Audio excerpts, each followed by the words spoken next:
যদি আপনার প্রতিবেশী আপনার শত্রু হয়ে যায়, আপনার সাথে শত্রুতা করে, আপনাকে হিংসা করে, ঈর্ষা করে, কি করবেন আপনি?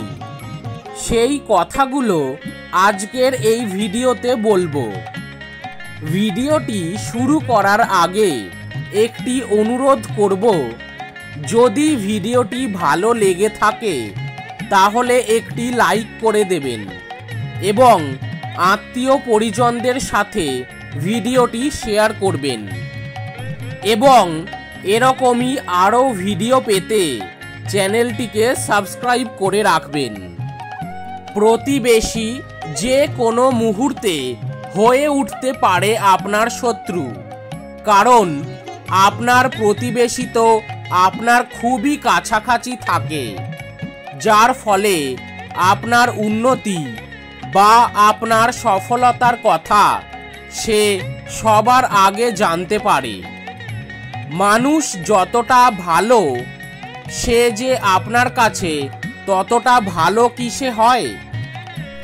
আপনার অবনতিতে বা আপনার কষ্টে সে আপনার সামনে বিমর্ষ ভাব দেখালেও মনে মনে সে যে খুশি হয়নি, সেই গ্যারেন্টি আপনি দিতে পারবেন না। আর ঠিক সেভাবেই আপনার উন্নতিতে বা আপনার সফলতায় সে যে আন্তরিকভাবে খুশি হয়েছে, সেটাও আপনি কিন্তু সঠিকভাবে বলতে পারবেন না। বেশিরভাগ ক্ষেত্রে আপনার উন্নতিতে তার হিংসা হওয়াটাই অত্যন্ত স্বাভাবিক বিষয়, কারণ এই জগৎ সংসারে কেউ সত্যিকারের ভালোবাসতেও পারে না, কেউ প্রকৃত আপনও হতে পারে না। এই কথাটি আপনি যত তাড়াতাড়ি মেনে নিতে পারবেন আপনার জন্য ততই মঙ্গল। বেশিরভাগ ক্ষেত্রেই এমনটা দেখা যায় যে সামান্য তুচ্ছাদি তুচ্ছ কারণে যখন ব্যক্তিগত স্বার্থ আঘাত লেগেছে, তখনই আপনার প্রতিবেশী বন্ধুসুলভ মুখোশটি আপনার সামনে খুলে গেছে, বেরিয়ে এসেছে তার আসল রূপটি। আর তখন আপনি হতাশ হয়ে পড়েছেন। কিন্তু হতাশ নয়, আপনাকে আপনার প্রতিবেশীর সাথে এমনভাবে মিশতে হবে যাতে আপনার প্রতিবেশী শত্রুতাকে নিয়ন্ত্রণ করতে পারেন আপনি নিজেই। আপনি আপনার প্রতিবেশীর সাথে এমনভাবে মিশুন যেন আপনারা দুজনে একটি রেল ট্র্যাকের দুটি লাইন পাশাপাশি চলছেন, সমান্তরালভাবে চলছেন, কিন্তু একটি নির্দিষ্ট দূরত্ব মেনে চলবেন। আর এর জন্য আপনাকে আপনার জীবনের 3টি কথা মেনে চলতে হবে। প্রথম, আপনার গোপনীয়তাকে বজায় রাখতে হবে। আপনার গোপন কথা, আপনার মনের কথা আপনি মাত্র একজনকেই বলতে পারেন। এই পৃথিবীতে সেই একমাত্র আপনজন, সে ছাড়া আপনি আর কাউকে আপনার গোপন কথা বলবেন না। যদি আপনি সেই কাজটি করে বসেন, তাহলে আপনি মস্ত ভুল করবেন। সংসার জীবনের নানান জটিলতায় মন অশান্ত হওয়া, অস্থির হওয়া, অশুদ্ধ হওয়া খুবই স্বাভাবিক, কিন্তু সেই মনের রাশটিকে আপনাকেই যে ধরে রাখতে হবে। কিভাবে ধরে রাখবেন সেই পথ দেখিয়েছেন স্বয়ং শ্রী মা সারদা দেবী। মা বলেছেন, দেখো, বিচার করা, মনের নানান সংশয় দূর করা, এই সব করতে হলে যে অধ্যয়নের মধ্যে দিয়েই তা করতে হয়। এ হলো চিত্তের শুদ্ধতা আনার একটি পথ মাত্র। কারণ এই সংসার যে অনিত্য জিনিস, আর এই অনিত্য জিনিসকে আঁকড়ে ধরে থাকবে মন যে বিক্ষিপ্ত হবেই। মনের বিক্ষিপ্ততা থেকে মনকে গুটিয়ে শুদ্ধ করে নাও, তারপরে তার সান্নিধ্য লাভের জন্য ব্যাকুল হও। তারপর তার কৃপা যে কিসে হবে তা তিনিই জানেন। তবে কি জানো, সব থেকে তিনি কিসে প্রসন্ন হন? তোমরা এই যা করছো এতেই তিনি একমাত্র প্রসন্ন হন, অর্থাৎ সেবাতে। সেবায় যে বনের পশু পাখি থেকে স্বয়ং ভগবান পর্যন্ত সবাই বশ হয়। কাজেই মন খারাপ না করে তোমরা যেমন করছো সেরকমই করে যাও। মা বলছেন, আপনার নিত্যদিনের কাজই হয়ে যাক আপনার পুজো, আপনার সেবা। আপনি নাইবা পেলেন আলাদা করে তাকিয়ে দেখার সময়। আপনার প্রতিদিনের কাজকর্মের মধ্যে দিয়েই আপনি তাকে ডাকতে পারবেন। তাই তো মা বলেছেন, আপনার জনকে আবার চাওয়ার চাইর কি আছে? আপনি আপনার ঈশ্বরকে যদি আপনজন বলে মনে করেন, তাহলে দেখবেন আপনি আপনার অন্তরে এক অদ্ভুত শান্তি অনুভব করছেন। আপনাকে দ্বিতীয় যে কাজটি করতে হবে সেটি হলো, আপনি কাউকে এতটাও বিশ্বাস করবেন না যে আপনার বিশ্বাসে আঘাত আনার হাতিয়ারটি আপনি তাদের হাতে তুলে দেবেন। আপনার বিশ্বাসটি ধরে রাখুন আপনার নিজের কাছেই।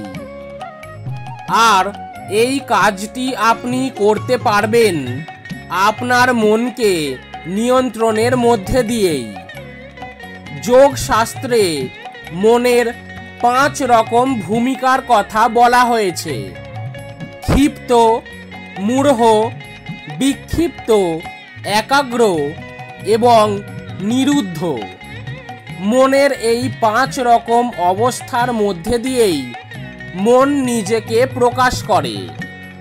কিন্তু এত জটিলতার তো কোনো প্রয়োজন নেই। নিজের উপর বিশ্বাস ধরে রাখার সব থেকে সহজ পথটি বলে দিয়েছেন শ্রী মা সারদা দেবী। মা বলছেন, ঠাকুর যে ছিলেন প্রত্যক্ষদর্শী, তিনি সব দেখছেন, তিনি সব জানেন। তার কথা যে বেদবাক্যি, তার কথায় যদি তোমরা বিশ্বাস না করবে তো কি করবে বলো তো? মা বলছেন, তোমাদের ভয় কি? সুখ এবং দুঃখপূর্ণ এই জগৎ তোমাদের কোনো ভয় নেই। বিভীষিকা আসুক না, আসুক প্রলোভন, তাতে তোমাদের কি হবে? তোমাদের তো কোনো ভয় নেই। জীবনের প্রত্যেকটি সময়, সকল অবস্থাতেই তোমরা এই কথাটি মনে রেখো। তোমাদের মাথার উপর রয়েছেন স্বয়ং ঠাকুর। তিনি যে সব দেখছেন, সব জানেন। তা সত্ত্বেও আপনাকে এই কাজটি করতে হবে, অর্থাৎ আপনার অন্তরের সমস্ত ভয়কে জয় করতে হবে। কে আপনার সাথে শত্রুতা করতে পারে বা কে আপনার সাথে শত্রুতা করছে, এই কথা ভেবে আপনি কখনো ভীতু হবেন না, কখনো নিজেকে গুটিয়ে রাখবেন না। আপনি বেরিয়ে আসুন আপনার স্বমহিমায়। আপনার অন্তরের শক্তিকে প্রকাশিত করুন। সেই অন্তরের শক্তির আলোকে চারিদিক উজ্জ্বল করে তুলুন। তখন আপনি দেখবেন আপনার প্রতিবেশী যদিও আপনার সাথে শত্রুতা করতে শুরু করে থাকে, তারা নিজেরাই গুটিয়ে যাবে, কারণ আপনার এই সত্যের আলো সহ্য করার ক্ষমতা তাদের হবে না।